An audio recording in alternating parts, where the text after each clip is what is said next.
और बारिश भी एकदम तेज हो गई है।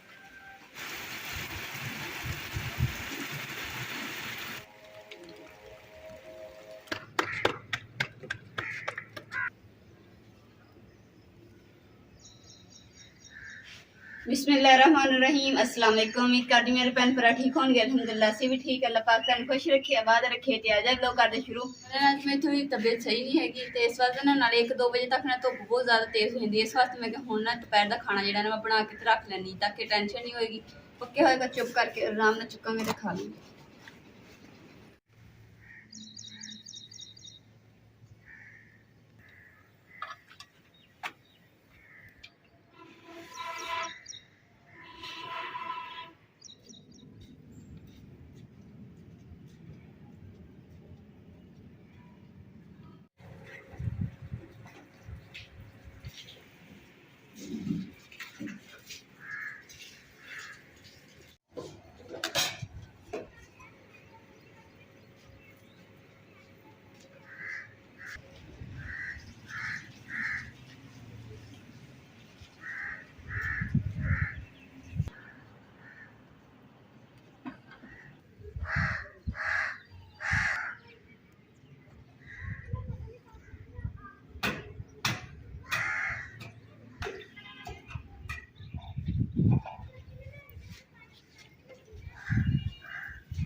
मौसम जो ना अज भी बारिश वाला बन गया वा तो कोई पता नहीं कि किस टाइम बारिश आ जाए। तो इसलिए जिन्ना चीज़ा समेट होंगे ना समेट लिया तो कुछ थोड़े बहुत रह गए तो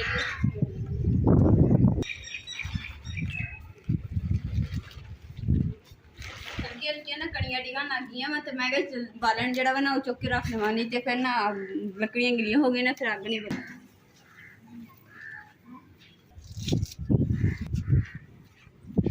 बड़ा सारा पिया सीगा मैं कहा चलो ना कट के ते जी बन्नी है ना इनू ढक देने इसनू ताकि ना बन्नी फिर खराब नहीं होगी बारिश।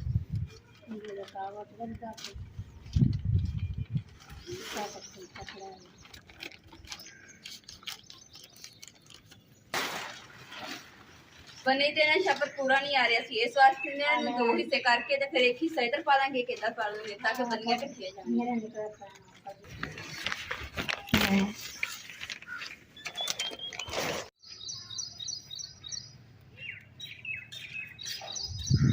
तो जी एक जो छप्पर है ना मैं चुक के गिट्ठी से पा देता तो सैस गिट्ठी से पाता तो एक जरा ना मैं बन्नी से पाता 2 हिस्से हो गए थे। थोड़ी जी रह गई जगह इधर ना कोई गट्ठी शट्ठी पा देने ताकि इन्नी की जगह फिर ढकी जाएगी क्योंकि इतने थोड़ा कपड़ा बना छप्पर बना।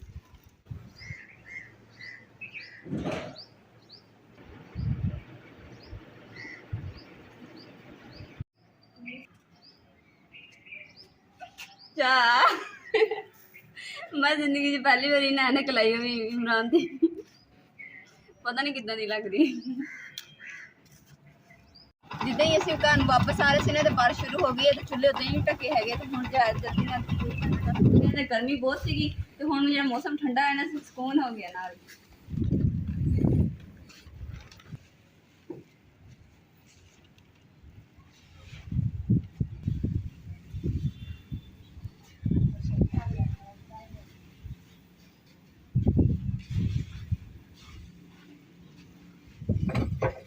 अम्मा जी ने कल्ले बैठ दस तंदूर से छापर देंदे तो किसी छापर इधर उड़ जाता कभी इधर उड़ जाता। अम्मा जी कहते कि मेरे छापर नहीं काबू आते।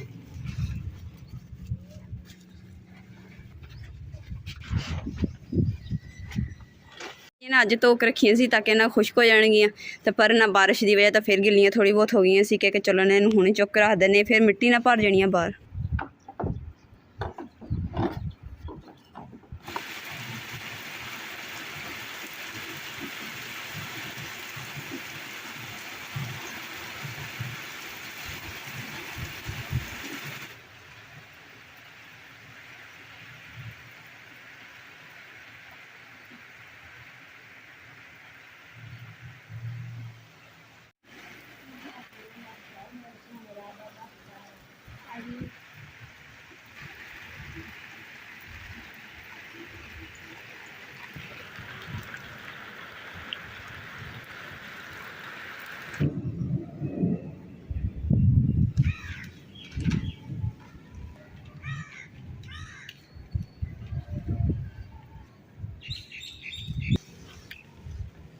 हवा इन्नी तेज़ चली है नहीं कि बारिश भी नहीं तेज़ और हवा भी नहीं तेज़। तो छापर जड़ा ना इट मैं दे के रखियां सी, फिर भी उड़ के ना तंदूर भी साडा गिला हो गया।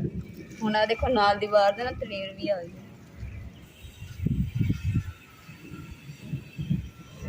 ऐतकी जिहड़ी बारिश हुई है ना इतनी कि सारे तेज़ बारिश हुई है ना कि सारी जिहड़ी जिहड़ी होगी थोड़ी बहुत खुल गई। ते आ जिहड़ी बन्नी जिन्नी असीं बचाई सीगी उन्नी है ना मतलब कि खराब हो गई। पानी है देखो सारी दीवार आ गई बुरा, वो जिहड़ी दूसरी की थी वो भी सारी खुल गई क्योंकि बारिश है ही अज इन्नी तेज़ हुई है ना। अगे इन्नी तेज़ कदी नहीं बारिश हुई जिन्नी अज तेज़ हुई। ते सारे सेन च पानी पानी भर गया। जिहड़ी जगह असीं लपाई की हुई सीगी ते इन्नी मजबूत सीगी, फिर भी बारिश ने ना हर जगह तो पट दी। इधर भी पट दी, बहुत सारे ने ज़्यादा जगह जी पुट्टी गई है जमीन। तो उस तो अलावा देखो सारी मिट्टी की जी पट पुट के खोर खोर के सारी जमा हो गई। जी दीवार है ना ये भी थोड़ी खुर गई है, तो इन्ना के बचत हो गई थोड़ी बहुत कि ज़्यादा नहीं खुरी हैगी दीवार। मुझे भी लगता है कि जोरों की बारिश हुई क्योंकि पत्थर हजे भी गिरते हैं। सानू ना एक गल की समझ नहीं आती हैगी, ये असीं मेरे ख्याल 4-5 बारी असीं ना मिट्टी पा चुके हैं, फिर भी इन्हें टोया निकल आंदा है। हुण पता नहीं की करना चाहिए सानू। हुण सानू लगदा कि इहदे विच ना इट्टां रोड़े कुट के ना ते फिर सुट्टना ते फिर इहनूं उप्पर दी ना लिपाई करांगे ताकि फिर ये थल्ले बैठेगा नहीं। ये तो मिट्टी जिहड़ी खुर खुर के सारा फिर टोया निकल जांदा है।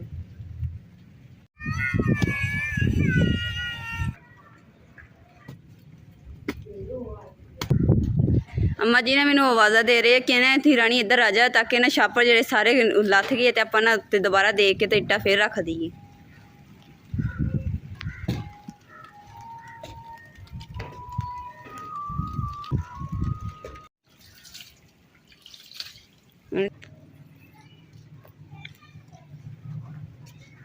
तो ले लिया हम तो दूसरा खेस क्योंकि ठंड इन्नी मैंने लगन दी है। एक तो मेरी तबीयत खराब है, दूसरे नंबर पर कि दोपहर की बारिश शुरू हुई है तो हुण शाम हो चुकी है, मगरब की अजान होने वाली है। इन्नी बारिश हजे तक नहीं रुकी है, हजे भी घड़ियां गिर रही हैं। फिर भी सर्दी अज बहुत है।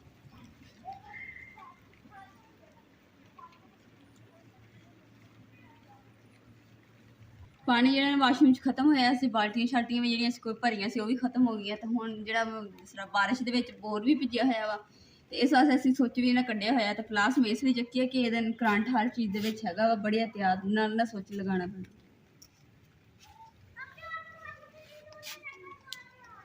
बिस्मिल्लाहिर्रहमानिर्रहीम।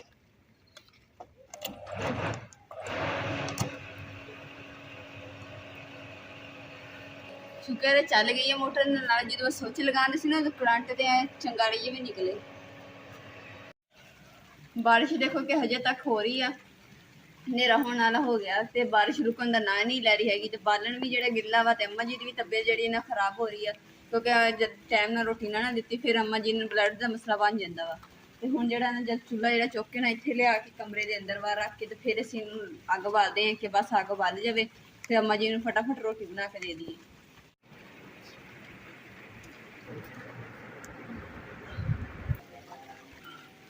अम्मा जी की तबीयत सही नहीं हैगी तो इस वास्ते अम्मा जी ने लेट गए। तो मैं चलो अम्मा जी के सुते सुते ना जल्दी ना रोटी बना लेंगे। और बारिश भी एकदम तेज हो गई है।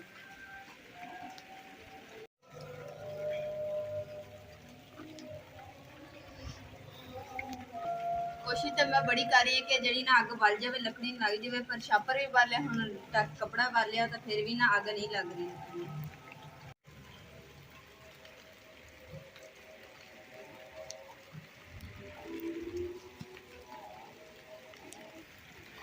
जी तो बेगम साहब अग नहीं बाल रही? मैं तो सुक्की लकड़ लभ लभ के आ गया, कोई सारिया बारिश नाल विलियां पईयां गिलियां हुई भी हल के हैं। मैं बड़ी कोशिश की अग बालन दी ते पर बली नहीं हैगी। फिर की करिए, एक तो बारिश हो रही है, हुण तंदूर भी पता नहीं खुले होणगे नहीं। मेरे ख्याल जिन्नी बारिश हुई तंदूर बंद हो गए होने। एक कोशिश तो कर सकते हैं। चलो हुण बारिश जावां कि थोड़ी रुक लवे, बारिश तो दोपहर दी हो रही। बारिश ही रुकन का ना नहीं लै रही। फिर अम्मा जी की भी तबीयत थोड़ी खराब है तो इस वास्ते जाके पता कर लो शायद कोई तंदूर खुला ही हो। चलो तंदूर तो नहीं, होटल भी लभ जाएगा, लेकिन ये कि बारिश रुकेगी तो फिर वो ना कि रस्ते सट सुट लवा के आ जावा। चलो करते हैं कुछ।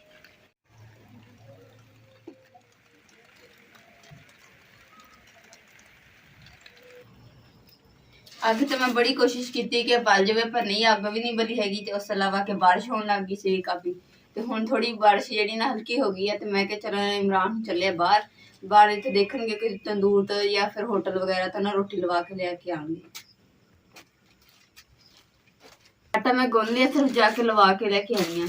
ਤੇ ਹੁਣ ਛਾਪੜ 'ਚ ਪਾ ਦੇਣੀ ਹੈ ਤਾਂ ਕਿ ਨਾ ਗਿੱਲੇ ਨਾ ਰੋਟੀ ਗਿੱਲੇ ਆਏਗੀ ਤੇ ਨਾ ਹੀ ਆਟਾ। ਆ ਮੇਰੀ ਰੰਗੀਲੀ ਖੜੀ ਹੈ, ਮੇਰਾ ਜ਼ਿੰਦਗੀ ਦਾ ਸਾਥੀ। ਇਹਨੂੰ ਇੱਥੇ ਟੰਗ ਲੈਂਦੇ ਆ।